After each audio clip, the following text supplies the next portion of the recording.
The value of work is our new topic that we are going to cover. It is a very small topic, and here we will see the economic activities, non-economic activities.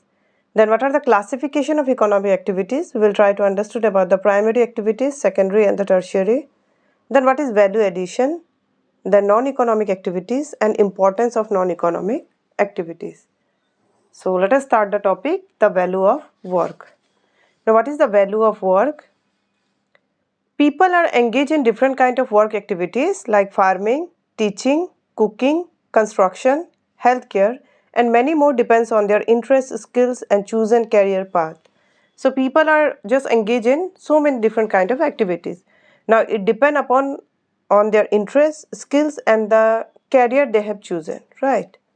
These activities are divided into two groups, economic activities and non-economic activities. Now, whatever the career, whatever the work they have chosen, is divided into two groups, that is the economic activity and non-economic activity. So, let us try to understand what is the meaning of non-economic activities. So, these activities are those that involve money or are performed in exchange for money or money's worth for the parties involved. So it means if you are doing a work for the purpose of money, or if you are doing a work in return you are going to get money, then that activity is known as economic activity. Example, a business person selling school bags in market, a truck driver transporting goods from one place to another. In both the cases they are getting money, right? He is just selling a school bag, in return he is getting a money for that school bag. And a truck person, those who is delivering the goods from one place to another, again he is getting the money for his service, right? So this is called economic activities. So where we are doing a work but in return we are getting some amount. Okay. Now let us see the classification of economic activities. Again, these economic activities is classified, has been divided into groups. Now those economic activities in which people are directly dependent on the nature to produce goods are known as primary economic activities. So here these activities where we are going to get the money, the people are directly dependent on the nature, but they are directly dependent on the nature to produce the goods. For example, agriculture, fishing, raising livestock, mining, forestry. So here they are directly depend on the nature, like in the agriculture, isn't it? Mining, forestry, here the people are engaged, just depend on nature to produce goods. Okay, it means they are doing some activities, and in return they are going to get some money also, that is economic activity. And this is the primary economic activity, okay, where the people are directly dependent on the nature to produce goods. Now, economic activities in which people are dependent on the output of the primary sector and transfer them to produce goods are known as secondary economic activity. For example, manufacturing, solar power, construction. Now what happened? Here, whatever the output, the result of the primary sector will be there, they are again going to transform them and produce in a good way. So that is secondary economic activities. So the people are working here, they are also getting money, but whatever the product, the natural product are again transforming in some other form, then that is second stage is there, that is the secondary economic activities. For example, manufacturing, like the solar power, again the solar is, that is the sunlight is, the first one is the, it is used by nature, given by nature, and the people are using it, right? And they are getting the money. Now that sunlight has been converted into solar power, and then again just they are there in the market. So that is the secondary economy, because the first one was the sunlight that has been converted, has been transformed into solar power.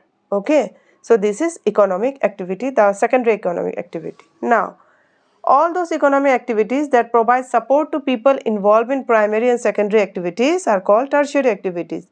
Now those people who are engaged in primary and secondary, those who are engaged in the nature, and those who are just engaged in just converting the goods from the nature in the other form, in a good form, those people, those who are supporting them, they are known as tertiary activities. Now again it is an economic activity because in return we are going to get the money. Example, trade and logistic, right? Banking, transportation, healthcare, etc.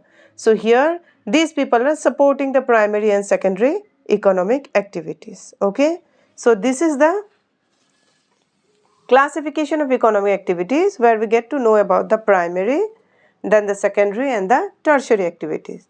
Now, what is value addition? Economic activities are those that have value in terms of money.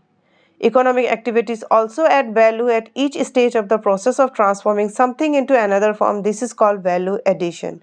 So, economic activity that have value in terms of money, and not only this, at each stage of process of transforming something into another form, this also get value addition.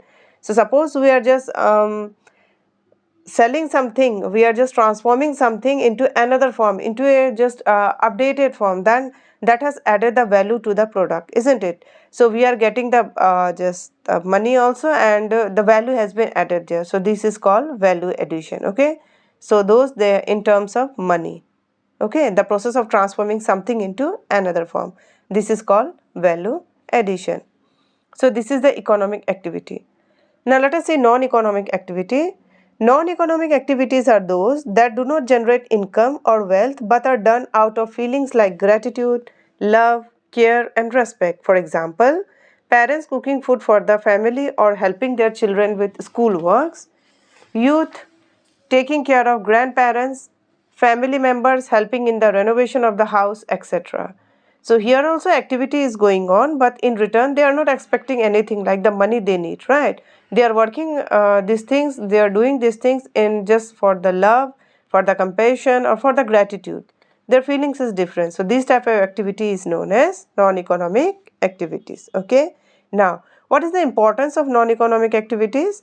While non-economic activities may not be involved in money, but the value they generate is important in our life. How? Let us see. The first of one is selfless just service. Okay. Selfless services like the seva in many places such as temple, gurudwara, churches and mosque. These practices foster a sense of satisfaction and gratitude for what we have, and they are also a way of contributing to society without expecting anything in return. So we used to do the seva, isn't it? We do in the temple, gurudwara, churches and mosque. We do the work there. In return, we don't get any money, but it gives us a sense of satisfaction, isn't it? So it is also just give us personal fulfillment. So this is non-economic activity, and this is the importance because we are doing a selfless service, right? Now, secondly, it also help in community development. If you are doing a non-economic activity, then community also develop. Community development help to uplift communities and encourage collective growth. For example, Swachh Bharat Abhiyan is based on the collective effort of all Indian citizens to keep our surrounding clean, isn't it? Another example is celebration of Van Mahotsav, the festival of forest in India, to promote awareness about the value of tree and the conservation of forest. So while doing the non-economic activity, what happened? The community also developed. So the people, those who are just having the same interest, they begin to just grow in a community. And as a result, they do selfless services for the society. Okay. So this is the second important benefit of non-economic activities. Third, cultural preservation. So non-economic activity also help in preserving cultural heritage and traditions. Celebrating festivals, promoting awareness of the value of cultural diversity, protecting cultural sites help in promoting the culture. Not only this, volunteering, then celebrating cultural tradition, teaching underprivileged children, etc. are non-economic activities. So if you are doing just preserving your culture is also a non-economic activities.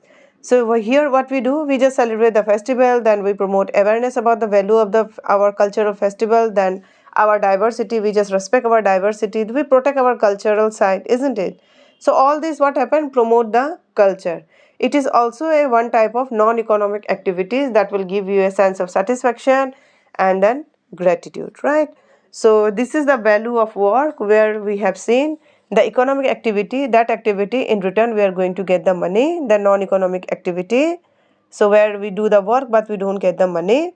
Then these are again economic activity are divided in the primary, secondary and tertiary activities.